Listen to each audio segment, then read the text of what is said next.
I'm sure someone somewhere has been crushed by their own collection to death. Crushed by their own collection. That's metaphor. Romantic. That's a very romantic idea.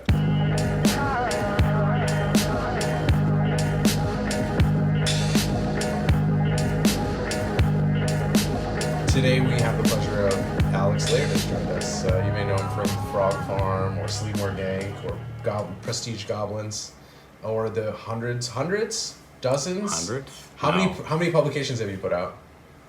20. 20. That's a lot. Roughly. That's a ton. I'm spitballing. Well, yeah, whatever. But, I mean, I was asking for a general assessment. Anyway, you might know from all of the cool shit that Frog Farm puts out. So, and there's an event next week, right? Yeah. At the time of this recording, next Friday. Where is it? It's going to be at Littlefield at 7 p.m. That's Gowanus, right? That's Gowanus, close to you. Yeah. Nice. I'm going to go. I got married at the old Littlefield. Where was the old Littlefield? It was also in Gowanus, but it was they switched locations. But that was where they did like the Punder Dome and like they had all like comedy shows and stuff like that. Yeah, it's a cool venue. Super cool. I'm very hyped that hopefully I can fill it. We were selling out at the last venue, Purgatory. Yeah. So it made sense, but now I'm like, I think every one of your events that you've had have been on a day when I was working, but not this one. I can come to this one, okay, so amazing. Nice. I'm excited to come out. Yeah. I'm gonna be out of town, but you get a rep. I think I did see the one that you did at PictoBeach. Well, both years actually at PictoBeach, where it was rad. I like the kind of sprawling nature of PictoBeach. How it was like. It was fun. It's gonna happen again this year too. Yeah, but they're on the boardwalk this year instead of being in the brewery, and I think I kind of liked it being half in a brewery and half. Me too. The brewery shut down, so. Oh no shit! And when you do those at PictoBeach, at least because that was my experience, right? You do you'd have animation shorts and stuff. Yeah, for that it was during the day. I put together 2 programs of animation stuff, each an hour each, and then in the evening we have the comic readings. Oh yeah. But usually a regular Frog Farm show, I have it's all in one show where I'm showing animation and comics and then that's what's up. Weird comedy performance shit. So yeah, and it's all in one thing. Hell yeah. How would you introduce yourself to someone who hadn't met you in the context of comics in this world that we kind of occasionally inhabit? I guess a cartoonist that puts on shows and helps put other people's books out and likes to make animation sometimes, and I like having my feet in a bunch of different worlds, but I think I do describe myself as a cartoonist. Oh yeah. Primarily. But I don't know. I'm kind of curious what other people think too.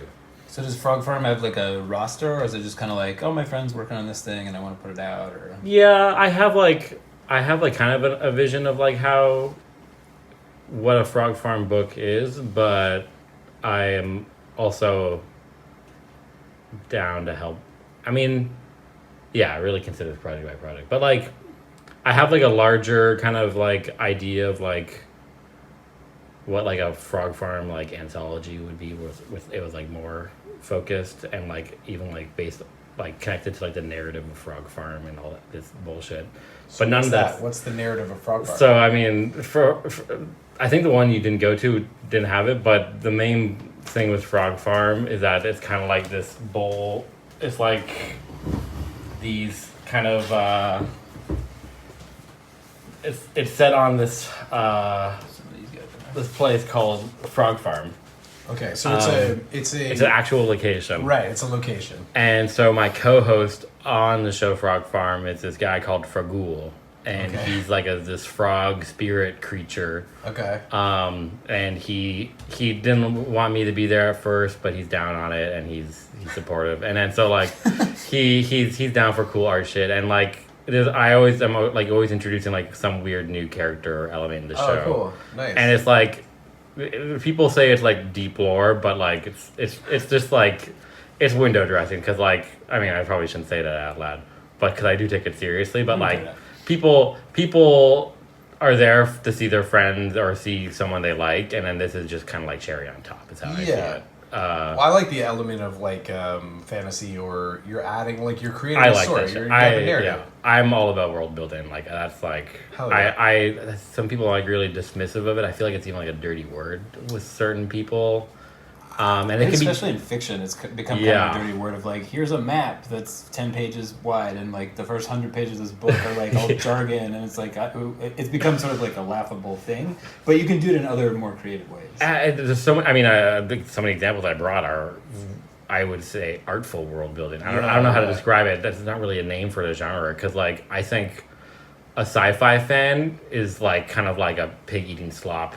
And I'm definitely one of those people who are just like, who is just into all of it, even the dumb shit, because there's some value in that too. And like a weird, like, oh, they have, like, I'll read like a shitty sci-fi, like they have totally the wrong idea, but like, I know exactly what they're going for, like why they're doing this. And I kind of like that they're trying and they're fucking up.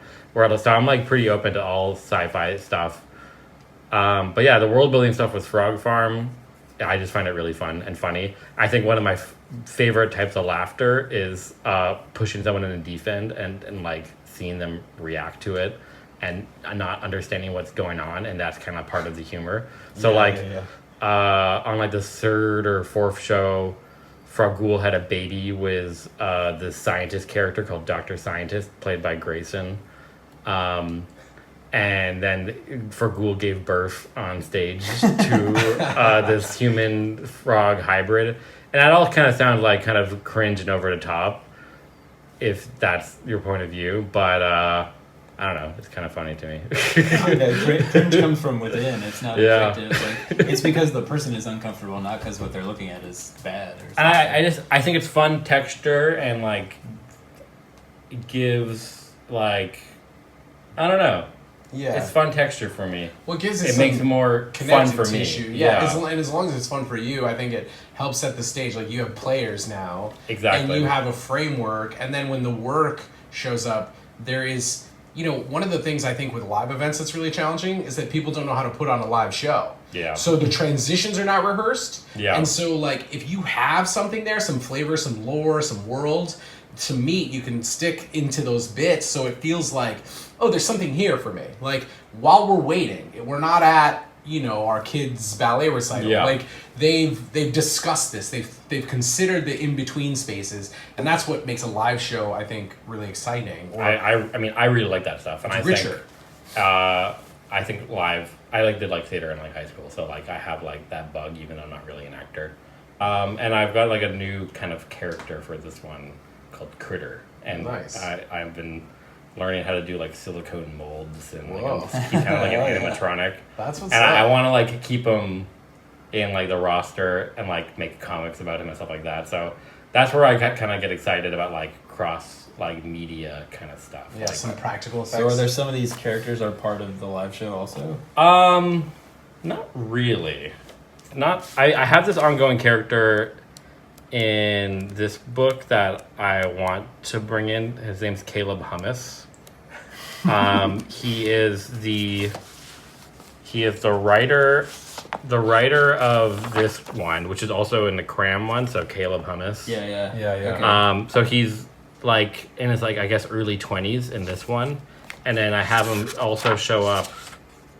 He is the test taker in this test. Okay, cool. That's also in here. So I have, this one's a Canadian geography quiz. Were you the type to doodle all over your test? Oh, 100%. Yeah. I was just going to say, that was totally my test. I would get punished for it. Same, she would take marks off. I remember the teacher, her name was Madame Benezra. I had her for second and third grade. Yeah. Madame, but make that a character. Madame Benezra. Yeah, she kind of sounds like a villain. Yeah, for sure. And I had my best friend. We would draw everything together, and then he stopped drawing, and his parents were Madame Benezra stopped drained all of his love of art from him. And it's I don't know, maybe he just wasn't committed enough, Maybe it was that easy to squash it. Yeah, or you can go the other way where you're completely indignant and you're fuck yeah. I'm always saying to the kids, I'm just draw all the, and then I'll turn around and talk to the parents, and I'm the only thing I can do is crush their spirit to draw. As a teacher, I'm just trying to get out of their way and give them new ideas so that they keep drawing, because they're, when you're young, you're wildly creative. The stuff you make is so fun. And it's so easy to get hyped about stuff. Yeah. I remember indignantly, I would continue to draw even after I told, and I would like, instead of like doing little drawings on like the side of the pages, which I in my head I called them ciders. There would be like a blank end of a test, and I just do a huge fucking drawing in the back. Yeah. I mean, the margins are just right there. Yeah, I know. You don't write in the blank space, you know? Yeah. Empty space for doodles. Whenever I had a paper due, I would just do 5 pages of illustrations in the middle just to pad out the paper. Mm-hmm. And the teachers would be positive a lot of the time. They'd be like, I only got so negative. boring to look at all these reports. And yours had drawings in it. Thank you. It was funny, like math teachers and science teachers, a lot of times for me, they would attribute my bad grade on the test to the fact that I was drawing on the thing. Right. When in reality, it's like, I don't understand how to do this. And I'm drawing as a way to like comfort myself, or to be like, I can actually do something else because I suck at this other thing. Or it's just so boring. It's just so boring. But I know what a cell wall is. Fuck off. But I think it's a failure of our like connectivity in the education system for like nobody other than the arts teacher knows what the hell is going on in art class. There's very little overlap. Right. And I think if other teachers were able, if there was like a more creative approach to teaching, I think it's more holistic now. I don't know. You're the only kid teacher here, so you. It's a little bit. Yeah, I teach art pre-K to 5th grade. Oh shit! Okay. And we're like okay at it. We talk a big game, but the on the ground day to day, there's very little overlap. I think ultimately the truth comes down to state-sponsored curriculum is about how you slot into capitalism. Yeah. And it's all data. If you're fucking around drawing pictures of swords and sorcery, you're not moving units. You know, you're not like fucking balancing spreadsheets and shit. That's not useful. People don't know how to quantify the value of art, right? Even artists have struggled with that and like how they fit into the world. We all do, right? So I don't think our state-run curriculum wants you to be an artist. I think they actively want you not to be, so you can just be a soulless lever of capitalism like everybody else. Also, the tests are all digital now. Really? So they just draw on the table, That's which I kind of love. Draw on the table. Yeah. El Barto. Yeah. Yes. So what did you bring outside of... I mean, these are your books. So. Yeah, these are our books. You're going to have to sign them. I think I got this from you at the New York Art Book Fair when it came out. You gave me this. Which one is this? This is the second print? Okay, cool. Yeah. Cool. But yeah, I think these are rad. And this was my first exposure to frogfarm, was this book. I just found the book design really appealing and the drawing style. Yeah, I feel like I still haven't taught myself. I'm working on a follow-up to this one right now. But I was very pleased with this. This is my pandemic book. I had all this free time and was getting all this money, so so you got lore and you went deep into it. Sweet. Runes. So I'm very into rune shit, and I'll show some of that later. Yeah, cool. That's what's up. And this is Grayson's book, and you'll see it also has cool little dingles in it. Yeah, great. I'm a big dingle fan. Yeah, we're all big dingle fans here. I think cool design stuff like that. It can people, I think there's like a knee-jerk reaction to call it gimmicky, but I think if it works within the narrative that you're trying to tell, it can kind of elevate it and like get you more into it. Yeah, and in that book specifically, it's very intentional. Yeah, it makes sense. It makes complete sense. We cover Business Insider in one of our early episodes, and we loved it. Yeah, it's really funny. It's really, the whole thing as a whole, it feels like holistically considered. Totally.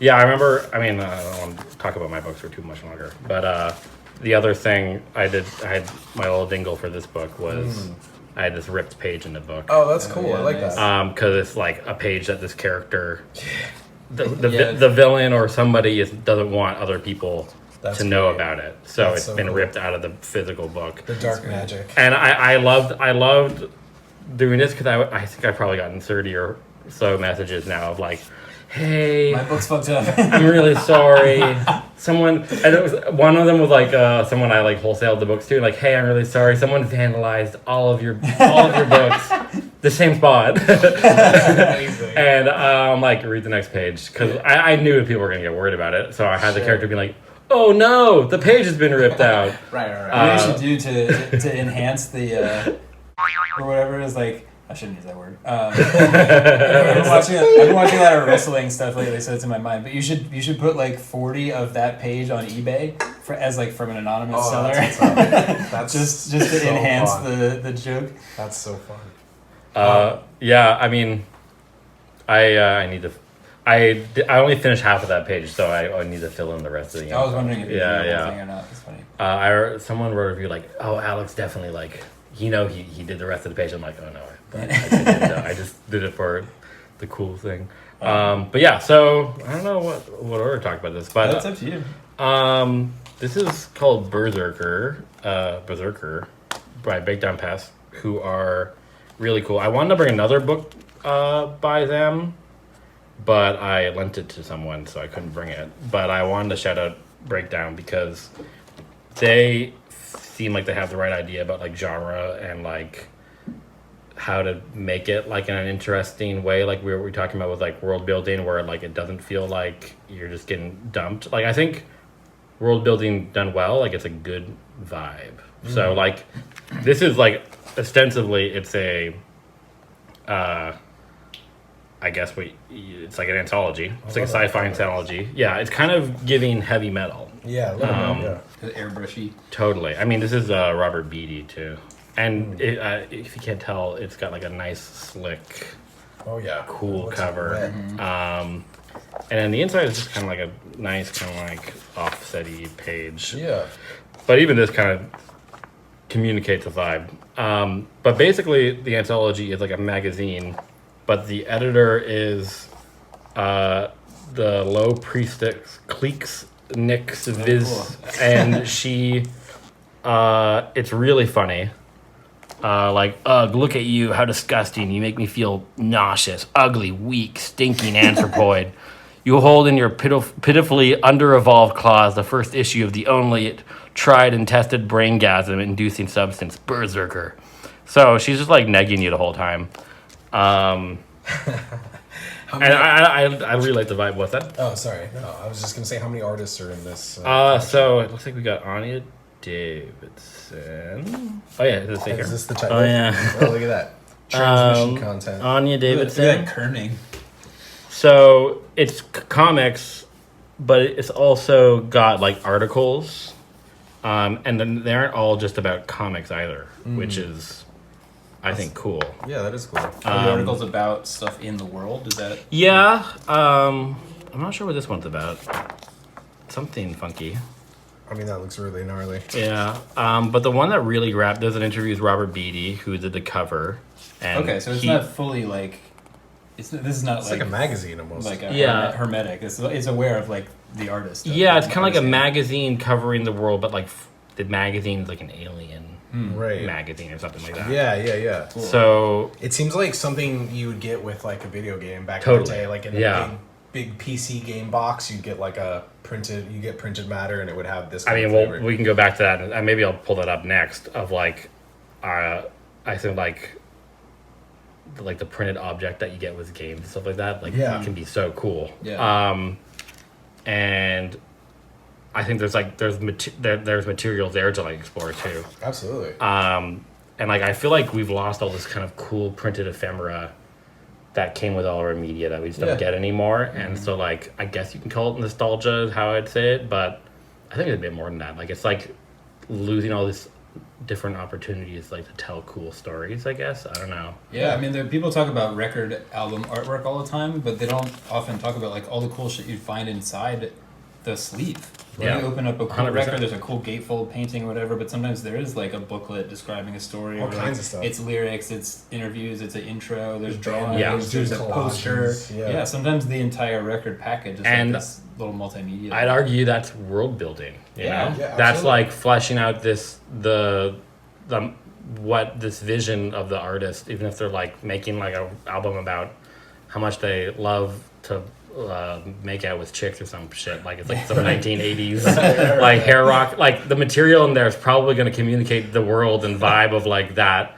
even in like the most vapid way of just them like taking pictures of like hot chicks as the band or something like that. Like it gives you a better sense that like I feel like people are like missing now because like maybe there's a bit of that like in the info page on the Spotify thing, but like that's not the same. It's not the same as like opening up Doggy Style and being like, "There's a comic book in here."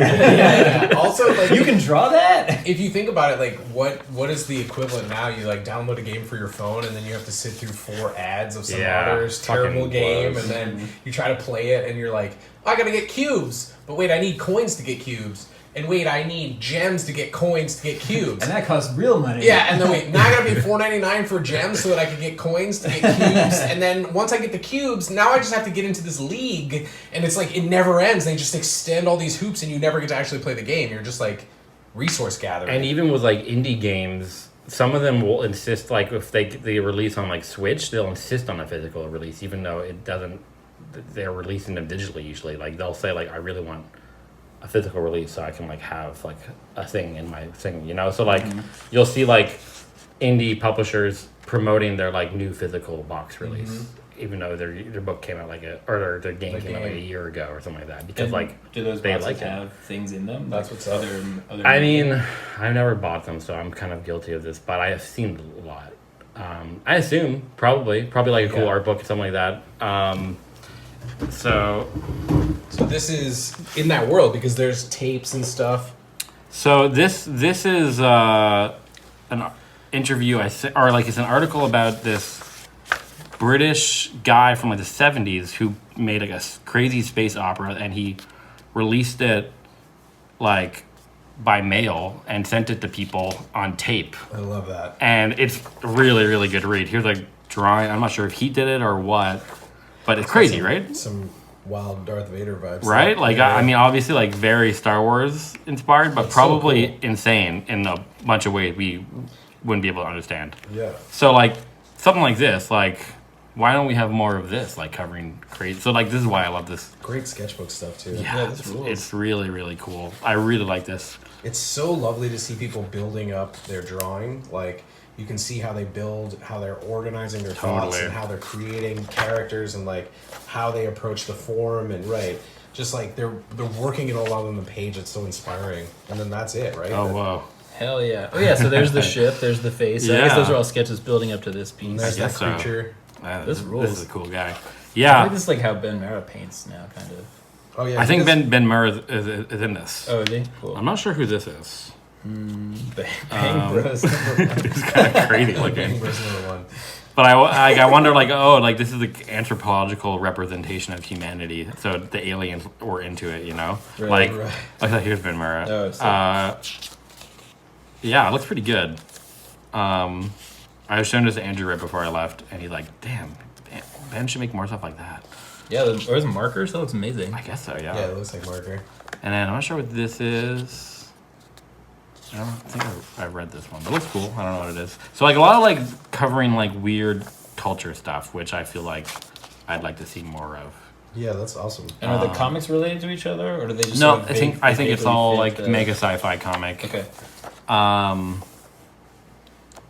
What's this? This is like it's covering some sort of art exhibit that happened.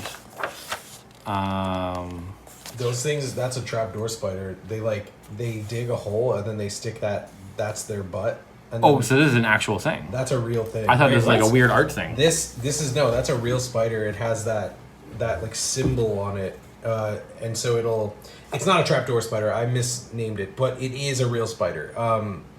It has this like, it almost looks like, antiquity, like some sort of artifact. It's like a wax seal. Yeah, it does. Yeah. Wait, so what do they do with it? They burrow, and then that's all you see. So from above. From above. So it looks like it's like part of you're nature. like, oh, cool, like a coin on the ground, and then you get. I don't know if they interact with humans as much, but they certainly use this to fool their prey. That's wild. This is kind of cool too. I don't know what's going on. So obviously I haven't even read all the articles here.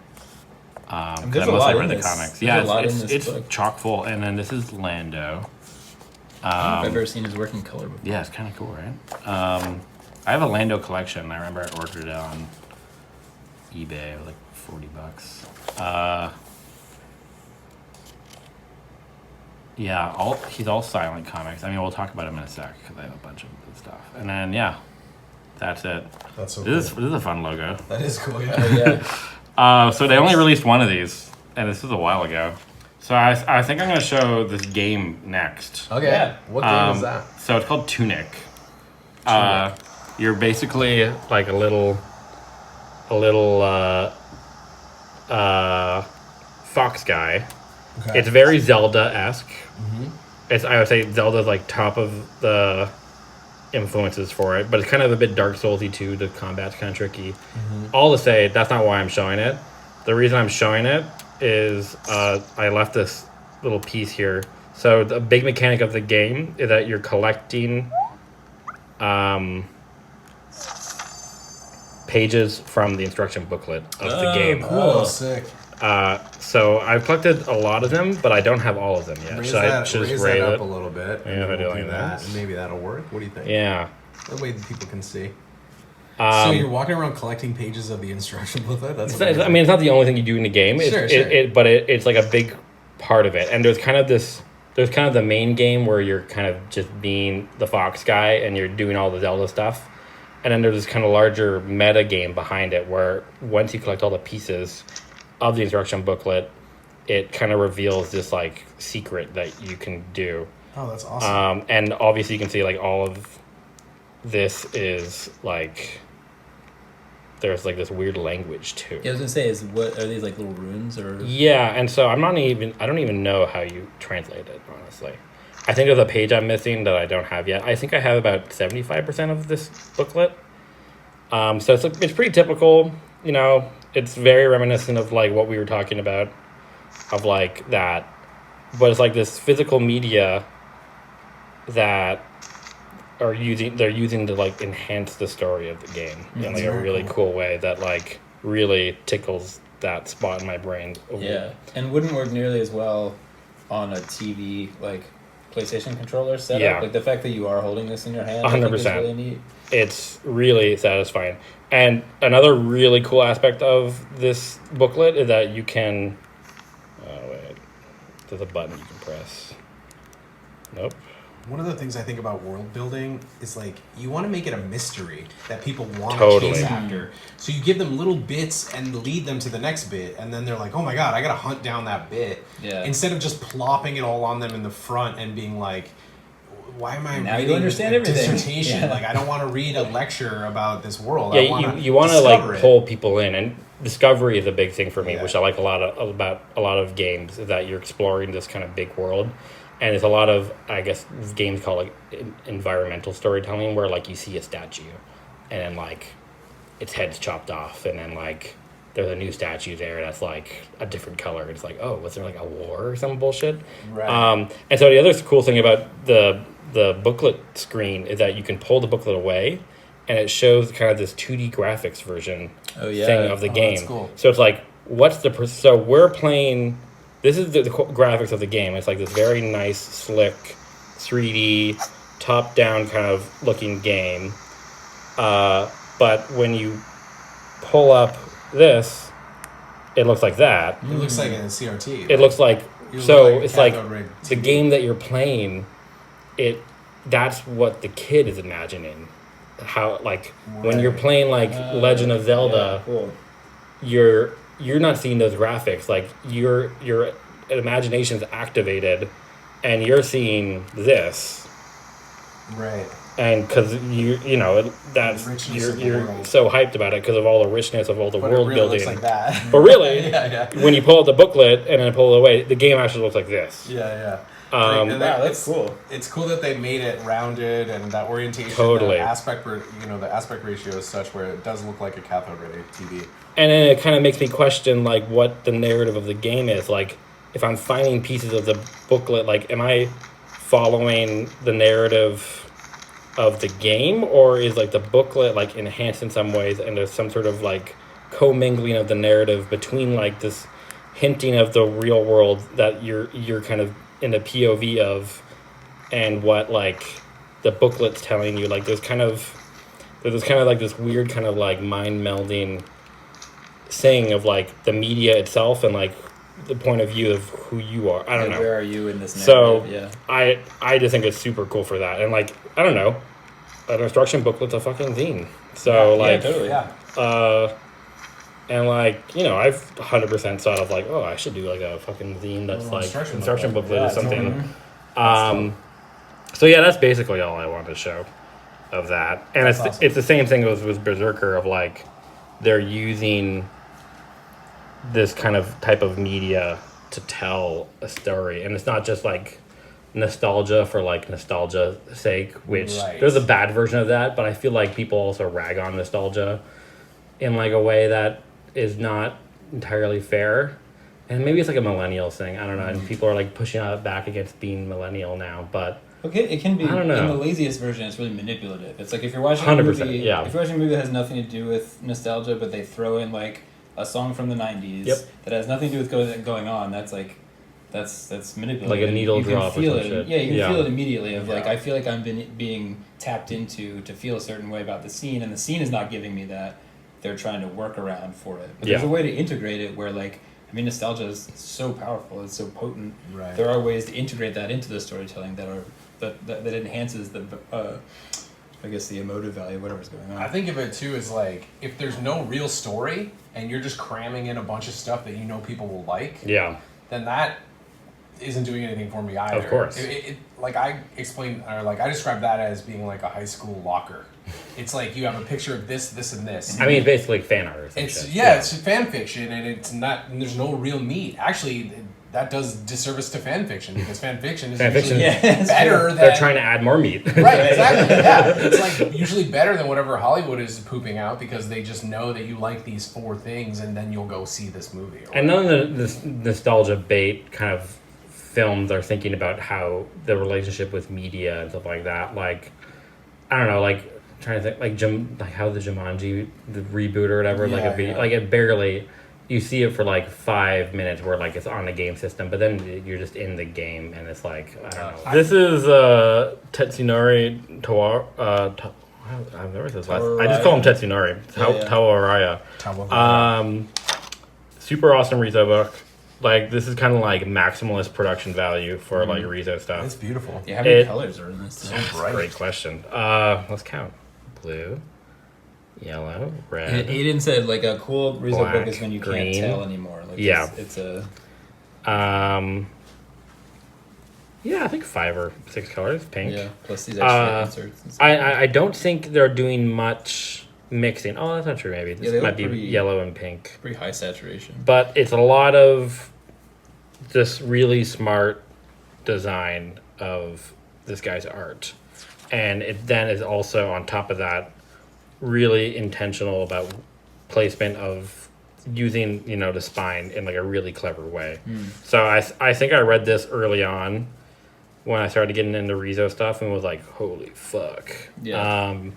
Just because like it's really smart design and it's like it is just like a sexy book, but like with like purpose, and there's a bit of that world building too of like making you wonder what world this guy is drawing from, and he's got like 5 or 6 more of these books, and I think they all got collected by Desert Island fairly recently. Yeah, I have the collection. It doesn't. It looks good. I don't It want to looks brag good, on that yeah. book, but it doesn't look as good as Yeah. these. It's The not. color's It so feels bold. kind of not fair because Rizo's got these nice fluorescents that you can't really get. And That's the true. paper, it's all the pages are the same size. Yeah, that's too, the so other thing. This So- object is really interesting. I like that it's collected in like a big book, and that's like a great birthday present for someone who's into this shit. But I'm glad I have this too because that's really cool. the spine spirally thing situation really adds a lot. I don't know. It's just like cool book production. You also get some interesting overlaps. Too, That's the like, other thing. Like, from I think sometimes we they were looking- intersect into like a new creature. Which one was this? This Yeah, it's one, right here, Like, like- suddenly, this feels like maybe it's part of this piece behind it in an 100%. interesting way. And all of his drawings are like, I can't say enough good stuff about it. I don't know, like it's really, really cool if you're into like sci-fi stuff, like a pick at slop, or but like the slop is like really nice, Delicious. Yeah. It's also this is world building in the sense of like this is a world that could only come from this person's mind. That's exactly. Like it may not be meant to be manifest as like a real physical place, but this is the world. It's like visualizing the world inside of this person's brain or instincts. Well, and I was thinking about like, I think you need something with like obviously like a good story or good character to follow it, but then there's kind of with comics, if the artist is kind of like the character or the story, you can kind of follow through something with that. And so like obviously the artist is like a strong point of view, and even though there's no narrative or character necessarily, there is kind of like this concept with the artist that carries it through in like a strong way. Yeah, that's really. And it makes you wonder. Like we were talking about, you got to have questions about a world to be into it, and like that. This book is definitely like, are these things that a traveler came across and they documented them in some way? Well, they, yeah, are exactly. They fears? Are they nightmares? Like it makes this book is like full of mental questions that are really engaging for. And the name of this book, I think, also kind of points in that direction too, of like telescope. So like, oh, are you like looking at all these guys from like another planet? They are pretty close up. And all the other books have similar kind of names. They're all this size, all same conceit, just new art, and it's like they're called like Signal. I think one's called like Binocular. So it's all kind of like you're kind of the remote viewing of this weird alien world. I like that. That's really and yeah, this book's just awesome. I love like I think there's a lot of like shit talking about like lush, overpriced Rezo books, but it's like $20, and I think it's like pretty worth the price. I don't know, like it's an amazing art object, and like there's like a lot of meat on the bones here. Absolutely. Just in a different way of like you're not like reading the story, but like you're kind of making the story in your head of like who this. I mean, this guy's clearly the same guy. Like, who the fuck is this fucker? He's and what happened? He's angry, and then this shit's going on. Like, there's a lot going on here, and I think some people are kind of cynical about this type of thing. But like, I don't know. Would you consider this a comic? Yeah, sure. I think so. I think so. Absolutely. It's closer to comic than art book, even though it is fully an art book. Yeah, it's totally both. But it's kind of in that zone, and I think it's awesome how much art books have kind of bled into comics. Sometimes it's been bad, and like some people overprice their stuff, and it's like, okay, buddy, relax, just like concentrate on like writing story and like getting better at characters. But like then sometimes it's really cool, and you get something like this, and like, okay, that's the value of this type of form of like the art book world. I think too, when you do something like this, it's so labor intensive. You have to remember like practical materials play into it as well. Like paper costs money, ink costs money. There's a lot of ink on the page here. There's a lot of fucking work to spiral all this shit. Yeah, like, sure. Just but putting it together. You know what? The spiral is 100% necessary for this project because you get all these cool different page sizes that you wouldn't have been able to do. Like, and even like the placement, like some of these are centered, but then some of these are kind of like. Actually, they're all centered. I think in future books he does them weird at weird levels, so then there's a bit more weird overlap. This one's all seem to be centered for whatever I think reason. all of his stuff is this sort of thing, right? It's not, he doesn't have narrative stuff. Nothing narrative. It's all like really evocative sci-fi shit. Good for the non-linear narrative part 2. Oh yeah, true. So yeah, too. And there it is. Look at there the he telescope. is. There he is. So, and he's got cool T-shirts too. Is all I'll say. Yeah. I think on his website he always has like a long sleeve or like I used to have a long sleeve. Then I went to a party and I spilled wine all over it, so it's ruined. But I don't want to throw it away. But like it has like a design on the arm, full on the back. I imagine it's probably pretty maximal. It's great. Yeah, it's very maximalist, and like he's definitely a big influence on me of wanting to do a lot of maximalist stuff. And like what you can do with the form. Exactly. Yeah. Like, but I've recently been trying to be a bit more minimalist about books I'm putting out and doing myself because I feel like I fill the page right away, and I'm like, what if I don't do that? So this is kind of like definitely who I go to for maximalist stuff. I love that. We'll go to this book next. So this is another. I mean, I think the theme of this is world building. And this is another book that like kind of blew my mind with world building. This is totally something that like the students will do. They'll draw all the characters. They'll like write, they're drawing every single variation of their character and as different characters. And then they kind of create the world from the beginning. They're like, okay, here's this guy and that guy, and then they drive around in this thing or they fight this thing, and they'll like work out all these relationships by just drawing a bunch of guys. I know I used to do that when I was young. I would draw a bunch of characters. I think there's something very pure and like engaging about that, and like it's easy to roll your eyes because like obviously like that's kind of like the child instinct to do something that way. But also, like, there's a reason why kids do it that way. That like, maybe you should be chasing that direction of how you write a story, where you're not thinking about it. Because I feel like we've gotten stuck into the 3-act structure kind of novel you just idea. Look at it through like the lens of a movie. Yeah, and that's cool and helpful, and you know, I went to film school, so I get it. But sometimes you just want to like spaghetti at the wall of your crazy idea. Yeah, for sure. and Have fun with it. Piao has always been fun about doing this. Is published by Piao. Here's the water damage.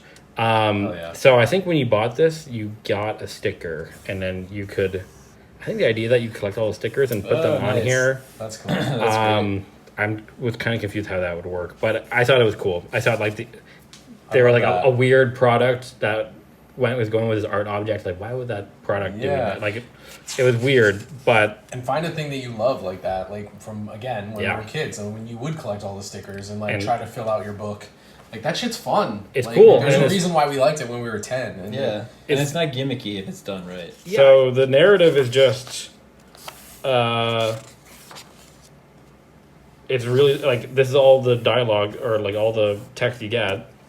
The world has been built as a fortress of peace. None in the galaxy would attempt to break this long and radiant day, but unchecked feelings consensuously lead to an end. And the whole story is you're following the blue robots attacking the red mages. And it's by this artist, Valentin Sesh. He's a French artist. I like the idea, too, of playing the red against the blue. Yeah, it's just like very evocative. Like, Piao used to be a Riso press, and then they kind of moved into offset. But, like, they were trying to keep that ethos going of, like, kind of simplistic coloring in, like, a good way. Yeah, purposeful. Yeah, and I think it even says, like, these are the colors that they used. Oh, sure. So, Waldo blue, Wizard red, and then blue line, which I guess is a darker blue. Oh, yeah, which also gives you that gray. Yeah, it looks great, and like, it's a very straightforward story of just like a siege. Yeah, a siege going on, and it's like amazing, evocative images that kind of, I don't know, to me gives this like really like lofty, mysterious image of this world, you know. And I really, really like when Piao would lean into this type of stuff. It's something like they did Stages of Rot, which is kind of like that very like evocative kind of sci-fi stuff. It's cool, and it has a cartoony element to Totally, it, which is like, this is hilarious too. Yeah. You know, it's got this little nose too. Right. I guess I'm going to show the whole lush, book. Like pretty lush environments. Yeah, like really well good. rendered, beautiful castles. It's all dialogueless. Yeah, Mostly, pretty much. There's some, like, it almost plays like a silent movie because there's like text, like little text boxes. Have you read this before? Or? I haven't. No. I just saw when you were flipping through Yeah. it. Yeah, I've never actually even seen it before. Yeah, this is peak Piao for me. Very cool. There's a really nice balance of perspectives and Totally. scale here too. Yeah, like, this is so cool. I don't know. Cool. This is the kind of the sci-fi shit that's completely. They remind me a little of Orko. From Masters of the Universe. Oh yeah. I loved Orko when I was a kid. I love this little the hood with the eyes is such a good like drawing that everyone does. Right? That's one of the first drawings you do is like the wizard hood with just the eyes in there because you don't know how to draw a face. Well, it's also looks instant. So cool. It's instant depth too. Yeah. It's like the first time you figure out like, wow, it looks like the head is inside the hood. Totally. Oh yeah, I guess what happened here? Something massive explosion. The wizard. Oh, like the head. The queen of the wizards or whatever her name is. Oh, yeah. She activates some shit, and the wizards spread across the world, so cool. covering the sky with red and marking its end. So this war ended this world. And then the great wizards disappeared from the world. Humans have begun to rise and are making their path across the surface of the earth. So halfway through, it's a whole new story. 1,000 years later, a period of deep silence and peace follows. So now we're following like the aftermath. And so like... Now there's like humanoids. Yeah. And I don't know. It's like very simplistic storytelling in some ways. I mean, there's a bit more text in this one. It's convincing though. Maybe that's what makes good world building is that you believe it. Like you believe that these things, the internal logic of the story is really sound and consistent, and you don't feel like you're just being thrown these little, I don't know, words or something to Right. like, it doesn't feel like it's forcing you to believe it. It feels natural. Right. You're not force fed a book report. Right. You're led along for the ride. Yeah, you're being brought in, and then I think what also this guy's really good at drawing character design. So like, Is this the same guy who did the Pocket Knight book? Yeah, Okay. 100%. I have Yeah. that. Yeah. I like this. So I mean, I think what's so good about cartooning that you don't have to do as much writing to pull people in. Like if you have a cool design, that's half the work right there. You know, and then for sure. if it's a smart design, it's going to explain who the character is without even saying it. You know, like. These seem like some bad guys. Well, there's also some little like callbacks, like the round Yeah. nose of that round nose knight from before. Like so there's some little visual like motifs. And I just like find this so good. Like it's giving you just enough. And like so the sky's filled with like this red stuff and they're like collecting it for energy and stuff like that. That's cool. It's like practical resource gathering based on the explosion of the Red Wizards. Yeah, and I think what also I like about this is that I think my favorite type of sci-fi is when you're kind of just dropped into a world and you're trying to figure out what's going on. So, and it's more about individual regular people in that world. Yeah. And how they're living, you know? And I think that's what's the most exciting about sci-fi for me. Not like the big, crazy, like, Destiny quest. Sure. So what's up with Lando? So I don't know Lando that well. is dank. Yeah. This is probably my favorite one by him, but I brought all of these are all kind of like roughly in the same zone. Okay. But this one's the coolest in my opinion, and I think it's the name for me. Yeah, I like the format because they do look like pamphlets handed out internally. Like, Well, exactly. And I mean, this is like more of this kind of using the format, like the formal aspect of a book to enhance it, and like. It's as simple as Decadence University Press. You're like, oh. So Decadence is their publishing outlet, right? Yeah. So, but University is like just fitting the form. I think That's a good question. I think he might just call all of it Decadence University Press, and I think cool. I think he likes kind of the academia aspect of it for the world building. But I think he has like a large. I think his main thing was this anthology called Decadence. Mm-hmm. I think that was just called Decadence, and I think that went for 7 or 8 issues, and there's plenty of good people in that. I think I have 1 or 2 of them, but yeah, those are pretty cool. But yeah, great name for the press, and then great logo. Is it a frog? What is it's like a little lizard guy. He's got like a little thing. Oh yeah, I thought the tongue was like a bulbous. It's like a police cap. neck. Yeah, it looks freaking awesome. It's great. And then we got the name of the book, which is Geopolitical Manipulation Through the Use of Fungi-Based Parasites on 186F. Sounds like something the CIA released. So like it's got this really mysterious thing going on. Yeah, is it like the press of like some like university press from some planet or some shit? Like I think 186F sounds like a weird planet maybe. Yeah. So that's the vibe I'm getting. But Like super bureaucratic though. It's not like Arrakis. It's like we've cataloged all of these planets very specifically in our own taxonomy ways. And then you open the first page and it's like, oh, and it's a fucking medieval planet, I guess, because they all got their weird, or maybe like Renaissance. Yeah, they got like halberds. Mm-hmm. Yeah, it's kind of like okay, and they look fungus based, right? Because the characters all have these like mushroom cap heads. So I guess the fungi have already taken over. Is kind of the vibe I'm getting from this, and I think the yellow page with the red Rizo ink is awesome. It looks great. Yeah. It does look Like, great. and this is like another case of like minimalism can go a long way. Sure, it all creates that peach color too when it's overlaid in halftone. Right? Paper color is definitely an overlooked, Very underappreciated overlooked. part of the I'm process. trying to get back into the paper color zone, but it doesn't work when you're doing like a full color thing because then it gets kind of it'll get muddied. But like if you keep it to 1 or 2 colors with Rizo on that page, it can look really cool. Oh, yeah. So I guess this is like the whole history of this civilization.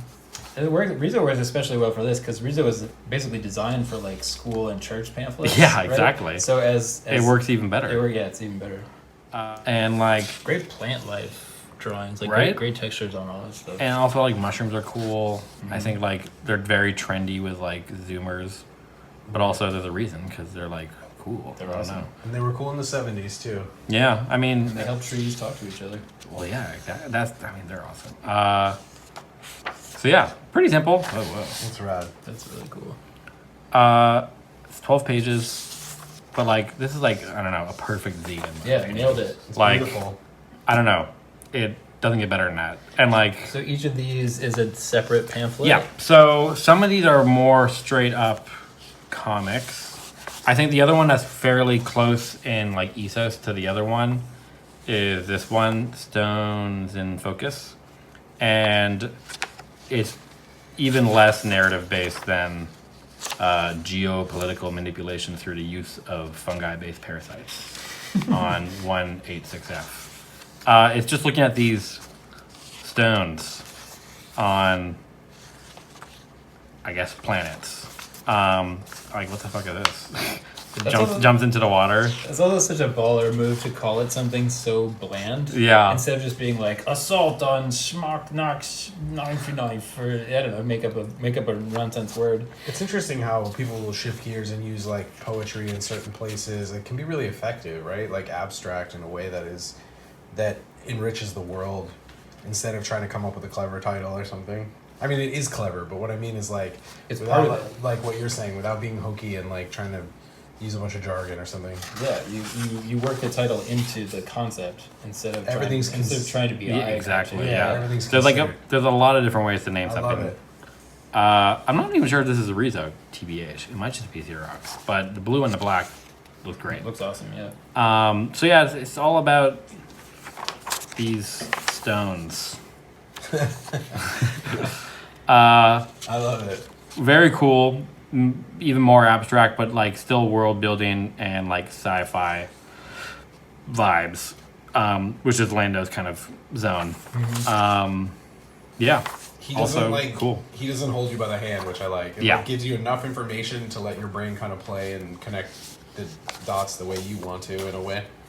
This is more of a straightforward narrative, I guess. Like this is probably the least experimental one. But even still, like no words. He's a no word guy, so Yeah, and so you don't need to know the context of who these people are. It's another fault of I think like the Jesus analogy sci-fi stuff is like it's really hard if the world's gonna end and it's all reliant on this one person doing this one thing. Yeah. It's really hard to be convincing that there's anything else going on outside of that central narrative. which is such a bummer because like Yeah. Star Wars is all about like all the other stuff going on, but then they make it all about chosen one bullshit, and it's like yeah. eh, Like show me the janitor who like works on this ship and show me the that's more exciting to me. yeah. Like the alien goes, "Oh, da, ba, ba, go, ba, ba, ba, ba," and you're like, "Who's this guy?" You know, Yeah. like Yeah, give me the texture of that world. Like I don't care about the big thing. Yeah, I always wanted to follow around that blue elephant that plays the piano. Totally. You know? That guy rules. But then it's hilarious because when you get into like the Star Wars like fan community, there's like a name for every. They know fucker. everything about that. Yeah, guy. oh yeah. there And was- you can get a story like going on Wikipedia, you can go on like a rabbit hole of like the owner of in Return of the Jedi.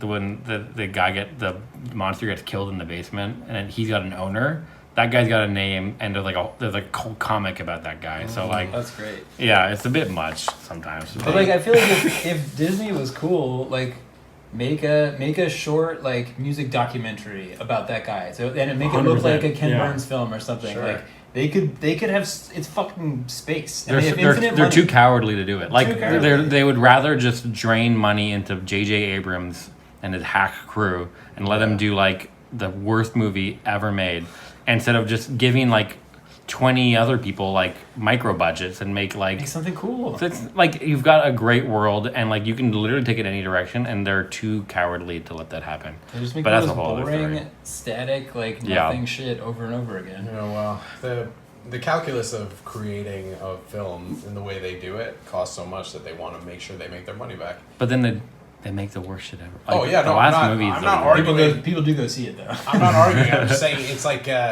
it's like cost benefit analysis. You know, they're like an insurance company. They just go, Yeah. okay, if we do this, A plus B equals C, we'll see a return. It's even worse now, though. Like, that's a whole other conversation of like how bad film and TV is right now. There's all these mergers happening, and all the CEOs are like venture capitalists, and so they want to see exponential growth in all of the production that they're making. And art doesn't have exponential growth. Like, there's a lot of success stories with that stuff, but like there's just like a limit to like nothing can have exponential growth. Like, that's what we're kind of learning with like how fucked everything is right now. And so like the expectation of they're putting like these tech company expectations on like movies and TV is like so depressing. And it also has to be easily translatable to like a dozen different languages, which I think is also sometimes why the story is so like neutered, is like it has to easily make sense to everyone on Earth for maximum gains. I mean, that's why we see why we're being force-fed all the AI art, because they want to cut a budget and to produce everything through AI so they don't have to pay for it. And then they'll get what they want. Like, the tech VCs are the same ones who are like, dude, you need AI to make your movie. And it's like, what? Mm-hmm. And it won't be long before we have fully AI movies that are I just don't think anybody wants that. I think it's going to show up and then go away. I think people like human writing 100%. stories, you know? Yeah, I wanted to say something earlier. Yeah. So sometimes we talk about like how great it is that like the pamphlet and the zine is kind of back in a lot of ways. Yeah. And but something that Nick and I have kind of agreed on is like the example we always give is like show me your ideas, show me your brain, show me what you're interested in. Don't show me your like 900-page sci-fi book. That's like the example we always give. We do say that. And this stuff is proof that like you can get all that stuff across without having this like an enormous tome that you spent 20 years on. I mean, this is what I love. This is what I love about like, I think proper good sci-fi can pull you in very quickly, and you don't need all the lore. But like once you pull someone in, that's when you can drop the lore. You know. Yeah. Because you know, there are autistic people like me who love to do that, who just like read Wikipedia all the time. Yeah. But the really good ones are a combination of the both, you know? Well, I see a theme here. Yeah. Which is like, it's giving you just enough information to let your mind play. Yeah. And that's what's exciting. You're getting clues you get to discover, but it's like open sandbox. You can play with it, and that's what makes it interesting, I feel like. Yeah, you're not just... And there's a lot of this stuff online of people starting from just dumping lore. And it's a tricky thing because some people just don't want that, and so it's like sometimes you're serving up to people who just aren't interested. But I think people are generally into weird stuff. Yeah. Even if they like all the popular sci-fi stuff is pretty weird, and the not weird stuff usually doesn't do that well. But it's just about doing it properly. I mean, I don't know. It's a big conversation that you can have for a long time. But there's at least space for the viewer to be engaged. It's like it engages your imagination, and I think that's something that comics and prose fiction do really well. Well, I mean, I think like self-published sci-fi stuff is I want to see more of across the board. Yeah. Because that's where all the weird stuff is going to come from. I mean, that's kind of was my premise when I was getting into comics. It was like, I want to see more of this, and I want to make more of this. And like, I don't know. I mean, right now I'm not seeing as much sci-fi stuff in New York, at least. Like, that's true. There's kind of like a hot thing going on in New York, which I'm really excited about. But sci-fi is not part of that, so I'd like to see more of that and that's a good point. more of that. So that was a good point. One of the things that I thought of when you were saying, when you were talking about people making like, or the Renaissance scene in comics right now, it's that at one point the internet and our phones and all that was new, and it was cool because it was new. Yeah. And we kind of fetishize newness. But I think we're all coming to terms with the fact that it sucks. Yeah. Like, it sucks. Like, I'm on Instagram and I'm like, this fucking sucks. Like, every time I'm on there, I'm like, God! You know, like, I remember that I'm looking at it and I shut it. And it's like, we want physical things. Like, we're physical people. We're real beings. We're tired of this, like, bait and switch where we get new tech or something new, and then they immediately they give it to you for free and then immediately use it to sell you something.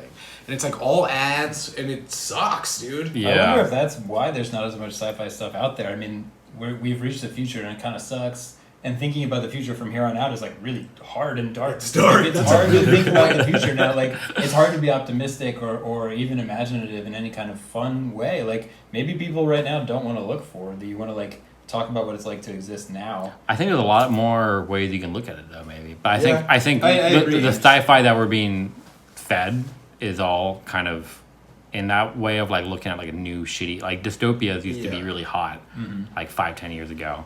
Yes. And that no one wants that shit. I also wonder know? if Media Farm is like soft conditioning.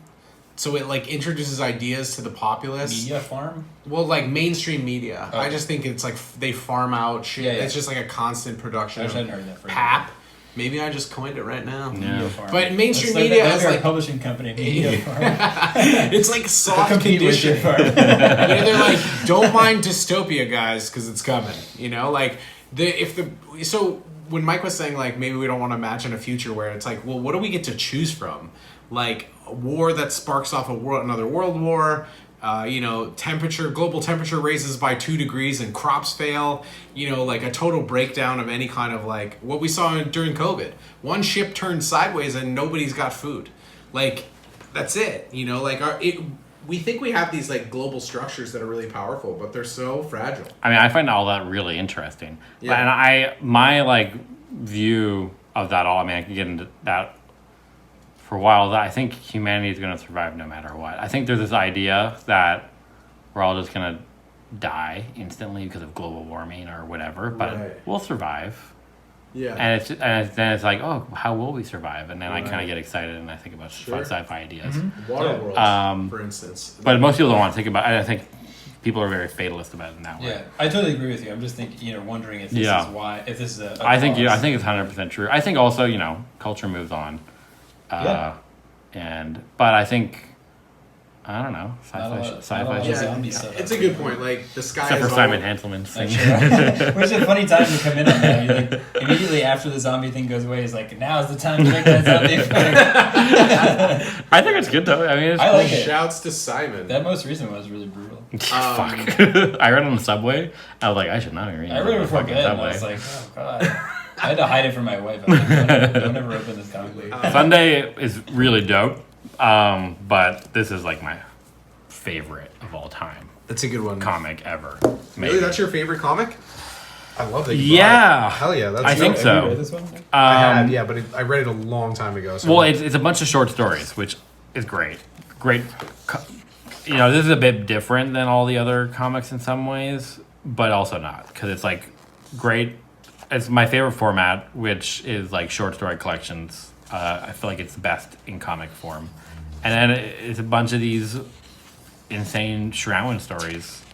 I definitely love short anthologies of shorts all by the same person. Yeah. I love seeing someone like Those are better than like multi-people anthologies. I think this is the Q zone that I want comics to be more in, of like seeing people collect their stories. yeah. Take this story from its inception to its natural logical conclusion and show me the path. Well, you can see how the artists someone like Shroud especially messes with the form of comics, and like how he's using the ideas to do new stuff. Like some people literally all they do, I mean, 2x3 6-panel page is great, but some people only do that shit. Mm-hmm. But then Shrowan is like, okay, works for this, is a very straightforward narrative. It's like being described. But then like for this one, this is a story about Shrowan's ancestor. They all have hilarious names. I love that he makes up all. Yeah, he makes up long and lineage of. it's not just in this; it's in all of his books too. So one Shrowan's talking to a future Shrowan through this machine, and so he's kind of like trying to talk to him, but like he's like this sex freak, and like it's great. It's a pretty short story too. So that's one. This one's awesome. Yeah, this one's great too. In the door is just like the funniest. He just has such a naturally funny way of doing everything. Yeah, this is such a good story. He takes it's like a downloaded drug where like, everything looks cartoony. So he takes. This is the. I might get a tattoo of this guy. That panel cracks me up every single time. So I think the whole comic. Oops, I went too far. The whole comic. He can control the gauge. So like this is his friend, and then this is his friend. This is a random guy. Haha. and you're going through all of it through like a mildly cartoony thing, and then it goes. The transition. Yeah. It's like it's fucking great. So funny. Great story. This is one of my favorite stories. I think it's another Shrowan ancestor. Uli. Yeah, Uli. Uli Shrowan. Everyone in this world has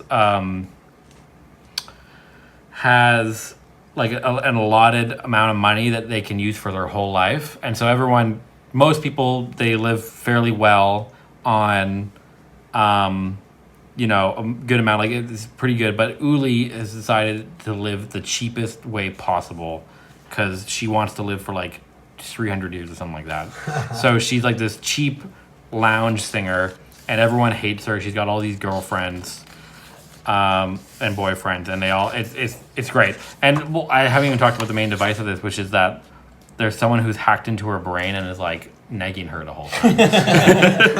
And so she's basically losing her mind. Character? Let's see. Let's just jump ahead and spoil it. But again, it's like huge, high concepts, and then just you get to watch the artist think about the idea. It's this guy. Yo, Skibbity. Yeah, he was way ahead on the Skibbity. Yeah. I wonder if the Skibbity toilet people are Shrowan fans.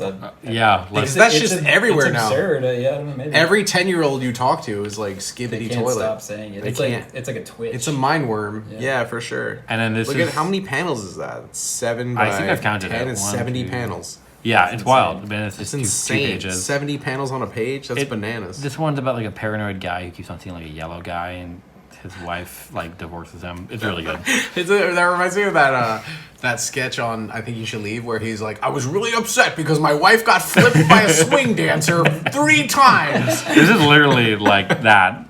Honestly, a lot of crossover between I Think You Should Leave and Shrowan. I love it. And then this is the final story. It's a bit longer, and it's have you read World of Adina by Mobius? Yeah. Very similar opening device of like these two floating through space in that ship. Yeah, they're these two like genderless people, and they're going to a planet, and then I think they stop taking their like gender meds, and then they start reversing to that's very similar. Their assigned gender, I guess. Reminds me of like Left Hand or something. Oh, totally. Yeah, I mean, it's all really cool. I really like. It's not explored enough, and I think it could be explored even cooler now with more like out trans people. So it's neat too because it's almost like doing like a cover of another person's comic. It's very like it's cool. Yeah. I mean, I think it would be really cool to read them because like in the Mobius story. The male character kind of gets too horny and freaks out the other person, and they kind of split up. And the best story is when I forget her name, but that character, she gets stuck in that nose column. Anyway, that's the whole thing. So it's a cool device to split the characters up, but these guys are going at it. Not afraid. What a good drawing! Not afraid to draw genitals. Another praise for Shrowan. I really like his dicks. I think he does good dicks. Great dicks. And then there's a lot going on in this comic. But I thought that was a cool device that is similar to I think he draws digitally, or he at least colors digitally, obviously. I've been told he draws reverse on a page with pencil, and then he flips it, and then inks on the other side. Oh, interesting. Yeah. Wow, because there's all kinds of cool color techniques in this book too. I mean, transparencies and textures and stuff. It must be digital coloring, but like it works. Yeah. You know, I think he does draw everything. That's really cool. Pencils and pen. Cool. Yeah, so it's a pretty wild comic. I think it's my least favorite, honestly, but it's still really good. I gotta reread this. I read it once when it came out, and I loved it, but I haven't gone back to it. Yes, I've probably reread it like 4 or 5 times. So dope book. So what is Tiger Meat? So this is a cartoonist who lives in New York, Maddie Price. I think this might have been their thesis project at Pratt. And I met them right around when they put this out, and they did a comic reading of it, and it was awesome. because it's a Tiger Meat is based off of Tiger Beat, right. which is just that like teen girl magazine where like all the hot what do you, I don't know, like like teen heartthrob kind of guys. band So, shit, yeah. but this one is just like random guys. So she would just like reading out these guys' names, and the crowd was going wild. There, she was like going like Corbin, and people were like, ooh! And like she was like really like pushing it, and like there's like a lot of guys, and also it's like a cool book format too, awesome. Right? Like it's stapled down the side, and then it opens up like that, and then it opens up like that, and there's a lot of cool experimentation going on. Like I love the fake magazine format, but like I think the idea is that it's Tiger Beat, but for the kids in your middle school. Right. So and it's just like really well thought out, and it's like it's world building. That's awesome. It's great formatting. Thinking about comics and telling stories in a book form, and like, it's a comic. Or I see it as a comic. It's just conveying the information in a slightly different way. And these foldouts are great.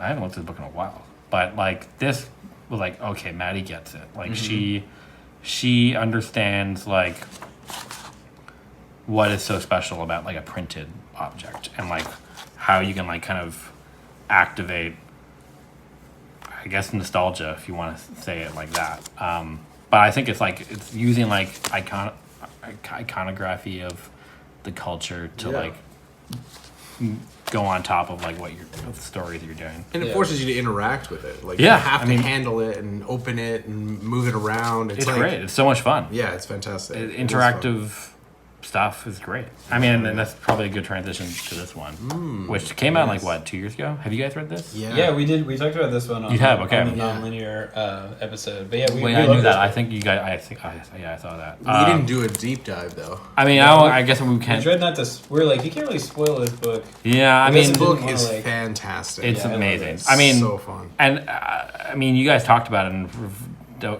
I think I already listened to that episode too. But like, it's awesome in the conversation that we've been having of like world building, using formatting in an interesting way, and like I think I've talked about it with you in like the Bubbles forum. Of like this easily could have been like a point and click video game, totally, and it would have been cool like that too. And there's plenty of examples of doing interactive website media stuff that I like that is very similar to this, but also like it's a great book. It's an amazing book. It's an amazing book, and like I think. It justifies itself as a book.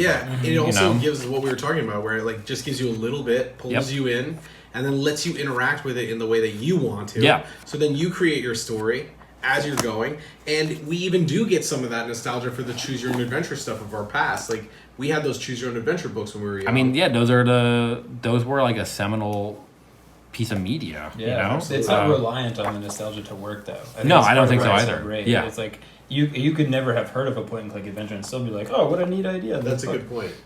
Yeah, it doesn't rely on those things, but it does if you had that experience. It really does. Yeah, it makes for a really pure experience. So yeah, this is a really special book. The other thing I like about this is that it's fucking dark. It's weird as shit. It is so strange. Really I love fucked up horror shit like this. Totally. Yeah. And this can go down a whole rabbit hole of like other type of media. What are they calling it? I think they call it what I just had the term. I think it's called analog horror or something like that. Analog horror. And it's basically just using, and you can tell why I really like this stuff, like using kind of like media and interactive stuff.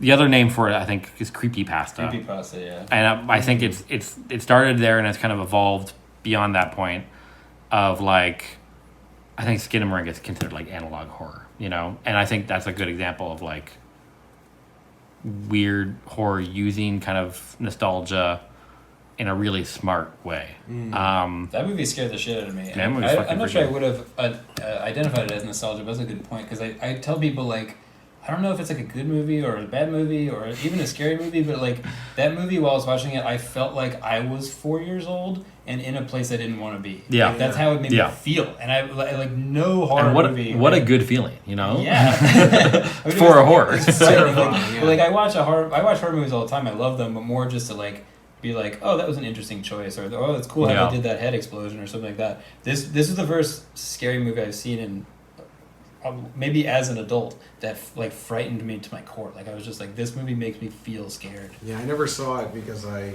have enough weird shit swimming around in my head. Add to it, but I get it. And when I read this book, I was like, oh fuck! Like parts of it where I was like, this is a cursed object. Mm-hmm. I think it's very similar to Skinamarink, where Skinamarink like kind of like the horror of like being a kid trapped in a house because like your parents left or some shit like that, and your brain goes crazy. To me, this kind of reminds me of like being a kid and you're lost in your dad or mom's office or some shit like that, nice, you know? Yeah. And like there's this kind of this primal of like, what the fuck is space? Like it's so, you know, it's so sterile, you know? And it's like you're a kid, or like even like being like in the doctor's office, of like you going into the city to go to your like doctor when like you're 7, or you go with your mom or something like that. And like it's so sterile and huge and terrifying. And I think it taps into like some primal thing that like the drop ceiling and the fluorescent lights. It's so good. A little bit of plaster on the ground, like the little nodules ripped out of the wall. Yeah. Like it's stuff that you would go around looking at when you're young. And the other thing I'll mention that like is The use of huge. numbers is cool. Yeah, I mean, and that's how you get to the next pages and stuff like that. So all of The puzzles. all the puzzles are all number based in some way or another, and it's all fairly simple. Like it's not too. You definitely need a pencil and a thing, Yeah, pencil and Yeah, paper. paper, and you know. Did you ever play Myst or like No, but yeah. 13th Guest or whatever it was called? It's like the same people that made Myst made another point and click horror puzzle game called 13th Guest, I think it was called. And essentially you're invited to this dinner party, but there's no one there, and then you're trapped in this haunted house essentially, and you have to go around solving all the puzzles. It sounds kind of cliche and looking through our lens today, but it's Sounds actually fun though. fucking amazing. It's so good. And I remember being a kid and being like just enwrapped with Myst and 13th Guest, and this reminded me of that. It reminds me of like the puzzle game in the best way. Like trapped in a thing. There's this Flash game. I remember. I think I posted about this on the Bubbles forum. I think Brian Bubbles said it reminded him of this game called Red Room. Oh yeah, you did mention that. And I played that. It's like a 20-minute game, but you're just stuck in this room, and everything you need to get out of there is in there. But like it's kind of vaguely like why are you stuck in this room, and like why is it all like it's this world building thing again of like they give you nothing, but like. Or you're given nothing at the beginning, but the more you go into it, why you're escaping this from, like, how were you locked in there? Why is it so intricate? Like, who put you there? Like, it's so cool. I don't know. Yeah. I guess you could say that any successful fiction. I thought that was going to be Kristen. Sorry, go ahead. You could say that any fiction that works on you is successful world building, because you're no longer believing that it's the person who wrote this down or drew this or something. You're not convinced this is a story that exists and is having like an effect on you. So like anything that works in that way for you is a type of world building, even if it's not on another planet or I love that. I didn't realize that that the context of this episode would be about world building as much as it is, but it's amazing. Yeah, it's so cool. It worked out that way. Yeah, it's kind of cool that it just like took its own form. Well, cause I think what did I pull off my shelf first, and then like everything else kind of went from there. I think I did pull this off first, and then. I mean, every piece that you brought was fucking cool as hell. So, and then because I have all my books at home on a shelf, and then in my studio I have all my zines. So I brought these to the studio. I'm like, okay, I got this stuff. What would work with that? And it just so happens these are all my favorite zines too. So, but yeah, and you can see how this stuff, your interest in this stuff, works its way into. Yeah, I want to make it more and more interactive and weird like that. With what I'm putting out, I feel like I've only like just started. I have the same feeling. Yeah, it makes me want to make a sci-fi story now. Yeah, do a fucking sci-fi. Oh yeah, because it can be so simple. It doesn't need to be. I mean, I like getting everything dumped on me lore-wise, but it doesn't need to be that. And all the best sci-fi stuff usually is.